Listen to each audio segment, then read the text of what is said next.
Everyone, आज हम बात करने वाले हैं थर्मल एक्सपेंशन की। थर्मल एक्सपेंशन स्टडी करने से पहले हम स्टडी करेंगे उसकी मॉलिक्यूलर एक्सप्लेनेशन। तो चलिए जल्दी से स्टार्ट करते हैं।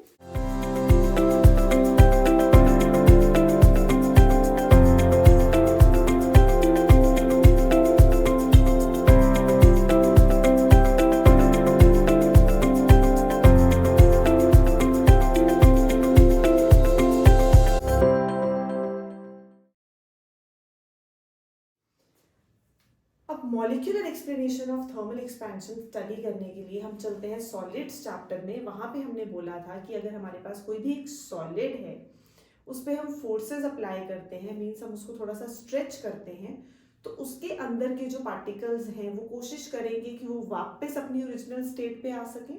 तो मीन्स हम डीफॉर्मिंग फोर्स लगाते थे, उसके पार्टिकल्स वापस से रीस्टोरिंग फोर्स लगाते थे।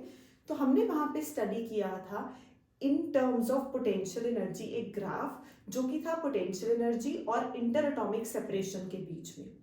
तो ये डिसाइड करेगा कि जो थर्मल एक्सपेंशन है उसकी मॉलिक्यूलर थ्योरी क्या है।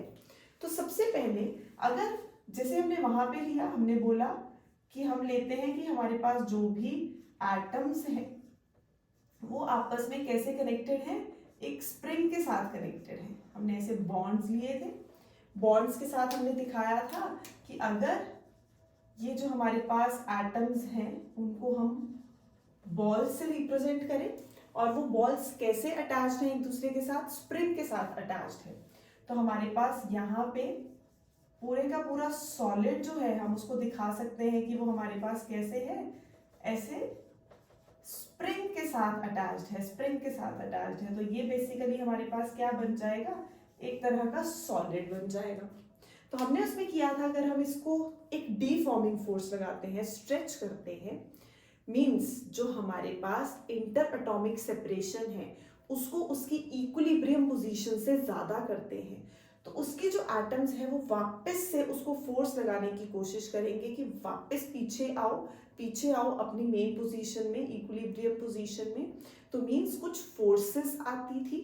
तो हमने बोला था अगर ये जो डिस्टेंस है इक्विलिब्रियम पोजीशन पे हो, r is equal to R naught, यहाँ पे हमारे पास जो हमारा मॉलिक्यूल या जो हमारे एटम्स हैं, सॉलिड्स में जो एटम्स हैं उनपे जो नेट फोर्स लग रही है वो कितनी है। अभी ये अपनी इक्विलिब्रियम पोजीशन पे है, हम इस पे कोई फोर्स नहीं लगा रहे।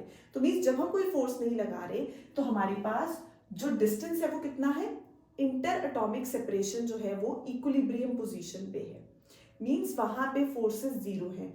मींस उस टाइम पे जो पोटेंशियल एनर्जी होगी वो कितनी होगी, मिनिमम होगी। तो जब पोटेंशियल एनर्जी मिनिमम होती है तब हमारा जो सॉलिड है वो अपनी स्टेबल स्टेट में होता है। तो मींस यहाँ पे जो पोटेंशियल एनर्जी थी वो क्या थी, मिनिमम थी। फिर हमने बोला था अगर हम ये डिस्टेंस बढ़ा दें इक्विलिब्रियम पोजीशन से तो कुछ ना कुछ फोर्सेस लगेंगी, फोर्स उसको वापस लाने की कोशिश करेगा। नेक्स्ट हमने बोला था कि अगर हमारे पास ये डिस्टेंस अगर हम कम कर दें तो ये वापस उसको रिपेल करने की कोशिश करेगा कि वापस अपनी प्लेस पे जाओ। हमने उसको कंप्रेस कर दिया, ऐसे अंदर की तरफ को उसको प्रेस किया है। तो जैसे ही हमने उसको अंदर की तरफ मूव किया, जो अंदर के उसके मॉलिक्यूल्स हैं, एटम्स हैं, उसको क्या बोलेंगे, वापस जाओ अपनी ओरिजिनल पोजीशन पे। तो मींस इन दोनों केसेस में हमारे पास फोर्स लगती है, लेकिन जब वो अपनी इक्विलिब्रियम पोजीशन पे है तो नेट फोर्स जीरो है, मींस मिनिमम पोटेंशियल एनर्जी है, मतलब स्टेबल स्टेट में है। अब यहाँ पे हम डिस्कस कर रहे हैं जो हमारा ग्राफ था पोटेंशियल एनर्जी और इंटर एटॉमिक सेपरेशन का, वो कैसा था, वो बेसिकली एक एसिमेट्रिक कर्व बनाता था जिसको हम बोलते हैं एसिमेट्रिक पैराबोला की शेप में। तो जो ग्राफ है between potential energy and inter atomic separation वो एसिमेट्रिक पैराबोला है। ये एक मेन रीजन है जो भी सॉलिड्स में, लिक्विड्स में, गैसेस में हम थर्मल एक्सपेंशन स्टडी करते हैं कि थर्मल एक्सपेंशन क्यों होती है। तो बेसिक जो हमारा रीजन है थर्मल एक्सपेंशन का, हम ये बताएंगे कि जो इंटर एटॉमिक सेपरेशन के साथ पोटेंशियल एनर्जी का कर्व है वो कैसा है, एसिमेट्रिक पैराबोला है। ठीक है, तो हमारे पास ये जो कर्व आया वो कैसा है, एसिमेट्रिक है। अगर ये सिमेट्रिक होता तो मींस हमारे पास ये कर्व कैसा होता, ये ऐसा होता। कर्व ऐसा होने का मतलब क्या था कि अगर हम इसको हीट दें, अभी तो हम नॉर्मल फोर्सेस की बात कर रहे थे, अभी हम यहाँ पे बोल रहे हैं कि अगर हम इस अपने सॉलिड को हीट प्रोवाइड करते हैं। यहाँ पे अब हीट एंड टेम्परेचर का कॉन्सेप्ट है, तो हम हीट प्रोवाइड कर रहे हैं। हीट प्रोवाइड करने से जो ये एटम्स हैं इनमें क्या होगा, एम्पलीट्यूड ऑफ वाइब्रेशंस इंक्रीज होगा, मतलब ये अपनी जगह पे वाइब्रेट करना स्टार्ट करेंगे। तो जब कोई चीज वाइब्रेट करती है, अगर वो इधर जा रही है तो वापस इधर भी आएगी, इधर जा रही है वापस इधर भी आएगी। अब ये अपनी जगह पे वाइब्रेट कर रहा है, तो अगर ये एक्सटेंड कर रहा है तो ये वापस कंप्रेस भी करेगा। तो मीन्स इसमें हमारे पास दोनों तरह का मोशन होगा। अभी हमने बोला हम अपने सॉलिड को हीट करेंगे, हीट करने से उसका टेम्परेचर राइज होगा। अब अगर इसका टेम्परेचर राइज होगा, इसमें एम्पलीट्यूड ऑफ वाइब्रेशन बढ़ेगा, तो मान लो ये वाला जो हमारा बॉन्ड है ये बाहर की तरफ भी आएगा, अंदर की तरफ भी जाएगा, बाहर की तरफ भी आएगा, अंदर की तरफ भी जाएगा। अगर ये कर्व ऐसा होता तो मीन्स अपनी इक्विलिब्रियम पोजीशन से वो जितना स्ट्रेच किया उतना ही वापस कंप्रेस कर रहा है, तो means at last no change आता हमारे पास। जो भी सॉलिड है उसकी पोजीशंस में, एटम्स की पोजीशन में कोई चेंज नहीं आता। अगर ये कर्व सिमेट्रिक होता तो ये थोड़ा अगर स्ट्रेच करता वापस कंप्रेस करता, तो मींस यूनिफॉर्मली स्ट्रेचिंग या कंप्रेसिंग हो रही है वहां पे, तो वापस अपनी नॉर्मल स्टेट में, नॉर्मल पोजीशन में आ जाएगा। बट हम स्टडी कर रहे हैं थर्मल एक्सपेंशन, मतलब हीट देने से, टेम्परेचर देने से हमारे पास जो उसका इंक्रीज स्ट्रेच होने का पार्ट है वो ज्यादा है एज कंपेयर टू उसका वापस आने का। तो मींस जो उसमें एक्सपेंशन होगी वो ज्यादा होगी एज कंपेयर टू उसकी वापस अपनी पोजीशन में आने का जो डिस्टेंस होगा वो कम होगा। मतलब अगर वो 10 सेंटीमीटर से एक्सटेंड किया तो मान लो वापस 3-4 से वापस आ रहा है, तो कुछ जो पोजीशन है उसमें चेंज आया, मतलब जो एट लास्ट हमारा सॉलिड है उसमें क्या होगा, एक्सपेंशन होगी।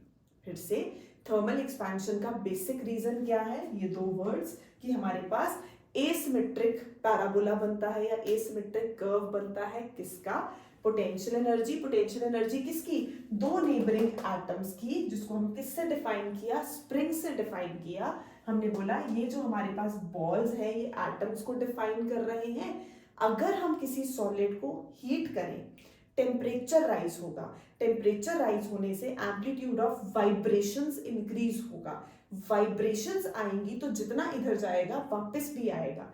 क्योंकि ये सिमेट्रिक नहीं है तो जितना इधर जा रहा है उतना वापस नहीं आ रहा, जितना एक्सटेंड कर रहा है उससे कम वो वापस आ रहा है, जितना एक्सटेंड कर रहा है उससे कम वापस आ रहा है। तो मींस जब हमारे पास इक्विलिब्रियम पोजीशन पे सॉलिड होता है, टेम्परेचर 0 होता है, एटम्स जो है वो अपनी इक्विलिब्रियम पोजीशन पे हैं। कब, जब हमने टेम्परेचर नहीं दिया, जब हमने हीट नहीं दी, तब उस टाइम पे जो एनर्जी होगी वो कैसी होगी, यहां से यहां तक देखो, मिनिमम। अब अगर हम दोनों साइड्स के कर्व्स को देखें तो हमारे पास ये वाला जो पोर्शन है ये स्लोली राइज कर रहा है।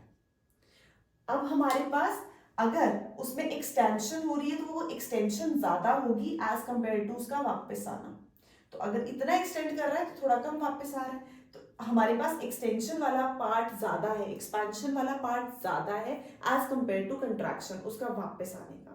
तो इसलिए एट लास्ट हमारे पास जो भी जैसे जैसे हम टेम्परेचर राइज कर रहे हैं, मींस इंटर एटॉमिक सेपरेशन बढ़ा रहे हैं, वैसे वैसे हमने बोला एक बार हमने इसको टेम्परेचर दिया, अगर एटम इस तरफ को मूव किया, इतना इस तरफ को मूव किया, वापस वो पीछे को इतना सा गया, तो एट लास्ट उसमें थोड़ी सी एक्सपेंशन हुई होगी।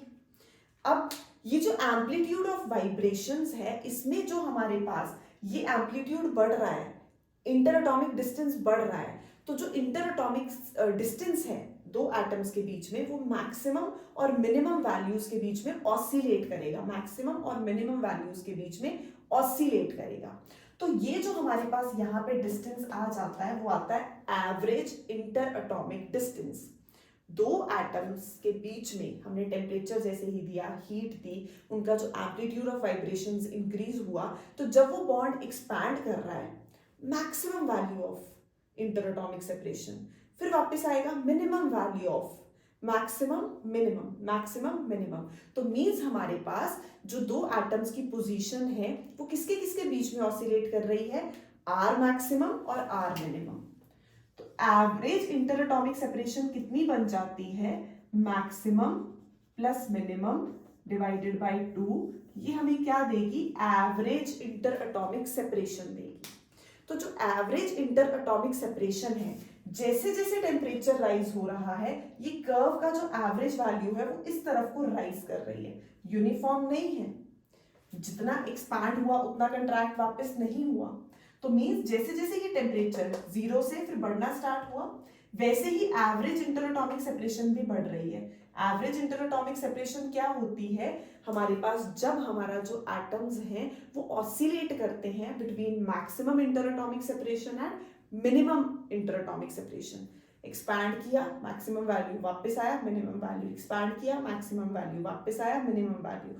तो वो जो एम्पलीट्यूड ऑफ वाइब्रेशंस है वो कितना होगा, उसको लेंगे हम एवरेज इंटर एटॉमिक सेपरेशन, दोनों वैल्यूज का मीन। तो हमारे पास जैसे जैसे टेम्परेचर बढ़ता है वैसे वैसे ये एवरेज इंटर एटॉमिक सेपरेशन जो है वो इंक्रीज करती है। तो ये हमारा बेसिक कॉज है इसका, एक्सपेंशन का। एवरेज इंटर एटॉमिक सेपरेशन बढ़ रही है विद राइज इन टेम्परेचर। तो हमने बोला जैसे जैसे टेम्परेचर राइज होगा, एनर्जी, जो एटम्स की एनर्जी है वो क्या होगी, इंक्रीज होगी। इक्विलिब्रियम पोजीशन से वो शिफ्ट करेंगे राइट साइड को। एवरेज इंटर एटॉमिक सेपरेशन क्या होगा, इंक्रीज। ये है एवरेज इंटर एटॉमिक सेपरेशन जो बढ़ रहा है, क्योंकि ये एसिमेट्रिक है। एसिमेट्री होने की वजह से जो एवरेज इंटर एटॉमिक सेपरेशन है वो भी क्या हो गई, इंक्रीज हो गई। तो यहाँ पे हमारे पास जो पोटेंशियल एनर्जी कर्व है वो एसिमेट्रिक है अबाउट इट्स मिनिमम वैल्यू, क्योंकि जो अट्रैक्टिव पार्ट है एनर्जी का वो स्लोली राइज करता है as compared to the repulsive part. Attractive part जो है स्लोली राइज कर रहा है, तो नॉन यूनिफॉर्म हो गया, एसिमेट्रिक हो गया। तो ये जो एवरेज इंटर एटॉमिक सेपरेशन बढ़ी, उसकी वजह से हमारे पास यहाँ पे क्या हुई, थर्मल एक्सपेंशन। तो दो इंपॉर्टेंट वर्ड्स, एसिमेट्रिक कर्व था, या हम बोल सकते हैं हमारे पास जो एवरेज इंटर एटॉमिक सेपरेशन है, जैसे जैसे टेम्परेचर बढ़ रहा है एवरेज इंटर एटॉमिक सेपरेशन भी इंक्रीज हो रही है। ये थी molecular theory of thermal expansion. अब अगर हमें थर्मल एक्सपेंशन में पढ़ना है लीनियर एक्सपेंशन, हमने एक रॉड ली, हमारे पास एक बहुत थिन रॉड है, हमने बोला हमने उसको टेम्परेचर दिया, तो जैसे ही हमने उसका टेम्परेचर राइज किया उसकी लेंथ इंक्रीज हुई। थर्मल एक्सपेंशन है, लीनियर एक्सपेंशन हुई, मींस उसकी लेंथ थोड़ी सी इंक्रीज कर गई। मान लो हमारे पास जो इनिशियल लेंथ थी वो थी L, जैसे ही हमने टेम्परेचर दिया वो हमारे पास लेंथ बढ़कर कितनी हो गई, L डैश। तो चेंज इन लेंथ, और we can say increase in length, उसको हम कैसे लिख सकते हैं, L डैश माइनस L। ये जो इंक्रीज है ये इंक्रीज होगा directly proportional to change in temperature. मतलब ये पहले 40 डिग्री सेल्सियस पे थी, अब हमने टेम्परेचर राइज किया 60 डिग्री सेल्सियस, तो कितना हमने टेम्परेचर का चेंज दिया है, 20 डिग्री सेल्सियस। तो जितना ज्यादा चेंज इन टेम्परेचर होगा उतना ज्यादा चेंज इन लेंथ होगा। तो change in length is directly proportional to change in temperature, या फिर जो चेंज इन लेंथ है वो डिपेंड करती है ओरिजिनल लेंथ पे। मान लो एक हमारे पास 5 सेंटीमीटर की रॉड है, उसका जो इनिशियल टेम्परेचर है वो है 20 डिग्री सेल्सियस। सिमिलरली हमारे पास दूसरी रॉड है जो कि है 10 सेंटीमीटर की, और उसका भी इनिशियल टेम्परेचर है 20 डिग्री सेल्सियस। हमें रॉड को लेके जाना है, इतनी एक्सपेंशन करनी है कि 12 सेंटीमीटर तक चला जाए, ऐसे ही जनरली बात कर रहे हैं। तो 12 सेंटीमीटर तक जा रहा है, तो उसमें क्या इनिशियल लेंथ मैटर करेगी, जिसकी लेंथ ऑलरेडी बड़ी है हमारे पास, तो उसमें जो चेंज आएगा जब हम चेंज प्रोड्यूस करेंगे उसमें कम टेम्परेचर से ही चेंज प्रोड्यूस हो जाएगा, जल्दी से प्रोड्यूस हो जाएगा। तो मीन्स जो चेंज इन लेंथ है वो इनिशियल लेंथ उसकी कितनी थी उस पर भी डिपेंड करता है। Change in length change in temperature पे डिपेंड करेगा। सिमिलरली चेंज इन लेंथ उसका इनिशियल लेंथ कितनी थी, 5 सेंटीमीटर वाली को 12 पे जाना ज्यादा आसान है या 10 सेंटीमीटर वाली को 12 सेंटीमीटर पे, ऑब्वियसली 10 सेंटीमीटर वाली को। तो इसका मतलब इनिशियल लेंथ कितनी थी वो भी डिसाइड करेगी हमारे पास जो चेंज इन लेंथ है उसमें। तो change in length is directly proportional to change in temperature, change in length is directly proportional to original length. दोनों इक्वेशंस को जब हम कंबाइन करते हैं तो हमारे पास change in length is directly proportional to एक L, दूसरा delta T change in temperature. तो जैसे ही हमने प्रोपोर्शनैलिटी हटाई, हमने कांस्टेंट इंट्रोड्यूस किया अल्फा, इसको बोलते हैं coefficient of linear expansion. Alpha हमारे पास क्या है, कोफिशिएंट है ऑफ लीनियर एक्सपेंशन। अगर हमें इसकी वैल्यू फाइंड करनी है तो ये क्या बन जाएगा, L dash minus L divided by L delta T. इसको हम इक्वेशन को ऐसे भी लिख सकते हैं, ये हम काफी जगह यूज करते हैं, बट अगर हमें अल्फा कैलकुलेट करना है तो change in length delta L, L dash minus L को हमने क्या लिख दिया, डेल्टा एल लिख दिया, एल डेल्टा टी। तो ये अल्फा की वैल्यू है। अल्फा कितना आया, change in length to original length into change in temperature. अब हमें इसको डिफाइन करना है, तो जब हम कहीं नई चीज को कहीं डिफाइन करना स्टार्ट करते हैं तो हम क्या बोलते हैं, कुछ वैल्यूज को 1 1 पुट करें। तो अगर हमारे पास जो लेंथ है वो पहले कितनी थी, 1 मीटर। मान लो जो टेम्परेचर हमने चेंज लिया वो भी पहले था 14 डिग्री सेल्सियस, अब 15 डिग्री सेल्सियस, तो चेंज इन टेम्परेचर हमने कितना किया, 1 डिग्री सेल्सियस। तो हमारे पास अल्फा किसके इक्वल होगा, alpha will be equal to change in length. या अगर हमें चेंज इन लेंथ फाइंड करना है तो हम क्या बोलेंगे, हम वो जो रॉड है उसकी लेंथ कितनी ले लेंगे, 1 मीटर, उसमें चेंज कितना लेके आएंगे, 1 डिग्री सेल्सियस से। तो जब हम लेंथ 1 मीटर लेंगे, delta T change in temperature 1 degree Celsius करेंगे, तो कोफिशिएंट ऑफ लीनियर एक्सपेंशन क्या डिसाइड करेगा कि चेंज इन लेंथ कितना हुआ है, या चेंज इन लेंथ जो है वो किस पे डिपेंड कर जाएगा, अल्फा पे, कि उस पर्टिकुलर मटेरियल का कोफिशिएंट ऑफ लीनियर एक्सपेंशन क्या है। फिर से चेंज इन लेंथ डिपेंड करती है चेंज इन टेम्परेचर पे, चेंज इन लेंथ डिपेंड करती है इनिशियल लेंथ पे, दोनों को कंबाइन किया ये आया। या हम लिख सकते हैं हमारे पास alpha is change in length to original length into change in temperature. तो यहाँ पे हमारे पास अल्फा कितना आएगा, alpha will be equal to change in length. अगर जो लेंथ है रॉड की वो 1 मीटर ले लें और उसमें टेम्परेचर चेंज कितना दें, 1 डिग्री सेल्सियस। तो यहीं से हम कुछ डिफाइन करते हैं कि कोफिशिएंट ऑफ लीनियर एक्सपेंशन क्या है। It is defined as the increase in length, मतलब चेंज इन लेंथ, जब पर यूनिट ओरिजिनल लेंथ कितनी होगी, 1 मीटर, पर degree rise in its temperature. जब 1 डिग्री सेल्सियस से चेंज लाएंगे, 1 मीटर ओरिजिनल लेंथ लेंगे, तो हमारे पास जो अल्फा होगा वो किसके इक्वल होगा, इंक्रीज इन लेंथ या चेंज इन लेंथ के इक्वल होगा। तो बेसिकली हम चेंज इन लेंथ वहां फाइंड कर सकते हैं, वो हमारे पास किस पे डिपेंड करेगी, अल्फा पे डिपेंड करेगी।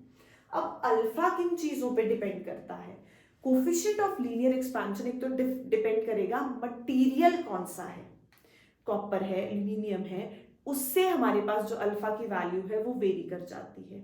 या फिर ये टेम्परेचर पे डिपेंड करता है कि आप कितने टेम्परेचर से चेंज प्रोड्यूस करवा रहे हो।